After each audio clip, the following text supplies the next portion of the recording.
পায়ের মধ্যে আপনার ছুরি দিয়ে আঘাত করছে, সম্ভবত রক্তটা খাইটা ফেলছে, অনেকগুলা রক্ত বের হইছে এবং সে কাতরাইতেছে। তারপরে আপনার লোকজন এখান থেকে তারে হসপিটালে নিয়ে গেছে। আর যে লোকটা আপনার ছুরি দিয়ে আঘাত করছে সেই লোকটা আমাদের সামনে দিয়ে হাইটা গেছে, অথচ তারে আমরা ধরতে পারি নাই। আমরা এখানে ব্যবসা করি হকার আর কি, তো আমরা তো ক্লিনিকের রূপে আসি। তো এখানে যে লোকটারে আপনার ছুরি দিয়ে আঘাত করছে, এই লোকটারে আঘাত করার পরে আমরা এই পাশে চলে আসি। আসার পরে লোকটা বলতেছে যে ভাই আমাকে বাঁচাও, ধরো সবাই ধরো। শুরুতে কেউ আসে নাই, তারপরে 2-1 মিনিট পরে আপনার অনেক মানুষ জড়ো হয়েছে এবং তারে নিয়ে গেছে। আর দেখলাম যে তার অনেকগুলা রক্ত বের হইছে এবং সে কাতরাইতেছে। তারপরে আপনার লোকজন এখান থেকে তারে হসপিটালে নিয়ে গেছে। আর যে লোকটা আপনার ছুরি দিয়ে আঘাত করছে সেই লোকটা আমাদের সামনে দিয়ে হাইটা গেছে, অথচ তারে আমরা ধরতে পারি নাই। তার হাতে ছুরি ছিল, ধারালো অস্ত্র ছিল, বলছে আমাদেরকে মানে অস্ত্র দিয়ে আঘাত করবে, সেজন্য আমরা তাকে আপনার কিছু করতে পারি নাই। সেই দিবালোকে প্রকাশে একটা মানুষের রক্তটা এইভাবে কেটে দিল। আসলে এটা খুব দুঃখজনক, মর্মান্তিক একটা ঘটনা, এটা আমরা কেউ আশা করি নাই। আমরা যারা ছিলাম এখানে মোটামুটি অনেক মানুষই ছিল, কিন্তু কোনো মানুষ শুরুতে এগিয়ে আসে নাই। তারপরে আপনার কয়েকজন মানুষ আসার পরে তারপরে সবাই আসছে। তো এই লোকটা অনেক কাতরাই ছিল, আপনার অনেক ব্যথা পাইছে, একবারে রোগটা কাইটেই ফেলছে আর কি। যে লোক আহত হয়েছে বা যাকে আঘাত করা হয়েছে উনাকে কে উদ্ধার করছে বা কারা নিয়ে গেছে? এখানে আপনার নিচে অনেক মানুষ ছিল, উনি যখন চিৎকার দিচ্ছে তখন আপনার মানুষগুলা অনেক আসছে। আসার পরে একটু দেরিতে নিচে আর কি ওনারে মেডিকেল। এমনিতে শুরুতে কেউ আসে নাই। তারপরে পথচারীরা মেডিকেল নিছে নাকি পুলিশ আসে নাই ভাই, পুলিশের থানার সামনে ঘটনাটা ঘটছে। তো দুঃখজনক বিষয়, প্রশাসন এটা মানে একবারে আসে নাই। ঠিক আছে, এই আর কি। ধন্যবাদ ভাই।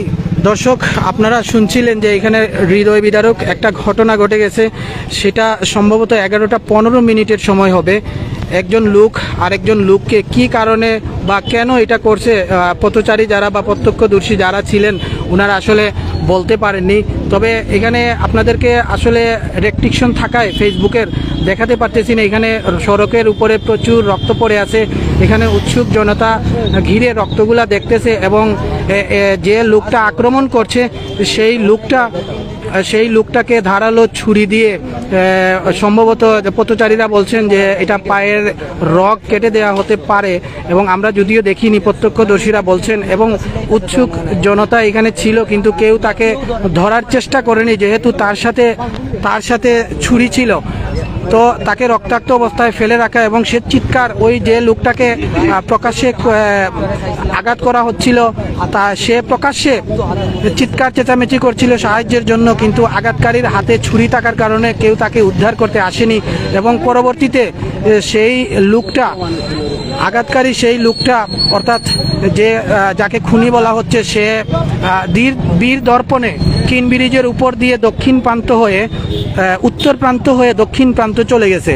কিন্তু পরিতাপের বিষয় এইটা যে এখন পর্যন্ত, যদিও এটা থানার কয়েক গজের কাছাকাছি এই ঘটনাটা ঘটেছে, কিন্তু এখন পর্যন্ত থানার প্রশাসনের লোকজনকে তেমন একটা দেখা যায়নি। তবে একজন পুলিশ প্রশাসনের একজন লোককে দেখতে পাচ্ছি। তিনি হয়তো 2-3 জনকে দেখা যাচ্ছে, ওনারা হয়তো পেট্রোল ডিউটিতে ছিলেন, ওনারা আসছেন এবং হয়তো ঊর্ধ্বতন কর্তৃপক্ষের সাথে কথা বলছেন। তো যাই হোক, আঘাতপ্রাপ্ত যে লোকটাকে খুন করার চেষ্টা করা হয়েছিল বা খুন করা হয়েছিল, ওনাকে পথচারীরাই উদ্ধার করে উসমানী মেডিকেল নিয়ে গেছে বলে আমরা যতটুকু জানতে পেরেছি। এবং আপনারা শুনেছেন প্রত্যক্ষদর্শীর মুখ থেকে যে কিভাবে এই ঘটনাটা ঘটতে পারে। একজন প্রত্যক্ষদর্শী চেঁচামেচি এবং চিৎকার শুনে উনি একজন হকার চিৎকার চেঁচামেচি শুনে এসে তিনি যতটুকু দেখতে পেয়েছেন